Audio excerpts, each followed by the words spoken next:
26. The Human Legacy. March 16, 1943. My German friends, previously we asked from what forces a German rebirth is possible. We answered, the Germanic, the Christian, and the universal human today. We want to speak of the universal human legacy, Humanität, as the great German poets called it, and ask what National Socialism has made of it. The universal human inheritance came to the Germans as early as the Christian one.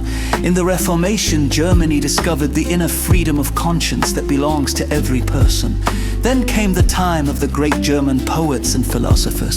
Goethe, Beethoven, and Kant, they had one thing in common, the belief in humanity. Every word of the German classics breathes this spirit. Every human affliction punishes pure humanity. Says Goethe's Iphigenie, Beethoven composed Fidelio, in which the universal human triumphs over tyranny, and the dungeons open up before the voice of humanity. When will the dungeons of National Socialism open up before the same voice? Kant spoke of the universality of moral law just as the starry sky becomes visible to every person. He knew nothing of a German starry sky or a German reason. He would be condemned to silence today.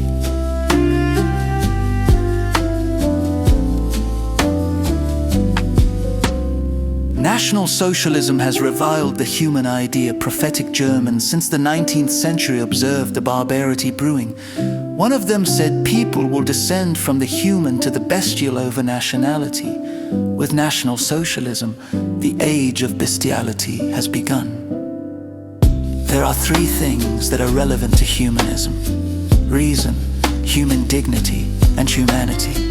These were the three stars that hung in the sky of the great German century, and that have now disappeared behind the murky fog of National Socialist barbarity. Reason does not mean that all human beings act sensibly. It means that every human being has the predisposition to think and act sensibly. No race is excluded from this National Socialism, has done everything to destroy the belief in reason. In place of reason, it has set the will to power. The human machine of the stormtroopers is the greatest antithesis to the developed human being of the German classics. It is a dehumanized person. German rebirth is possible only when reason returns to power. Because the human being has reason, it has dignity. There are few places in the history of humanity in which more sin is being committed against human dignity than in the German concentration camps. The grave thing is that the degradation is based on the conscious denial of human dignity. The National Socialist could no longer see that every person, even the enemy, even the weak, has the same personal dignity that they themselves have. They degraded themselves when they degraded others.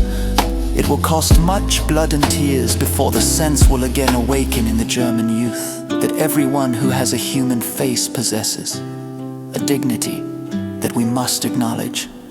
Only Germans who know about the human dignity possessed by every person can become bearers of a new Germany. And the third thing is this: that one is a member of the human race. Germany must be born again into the human race. Otherwise, there will be no German rebirth.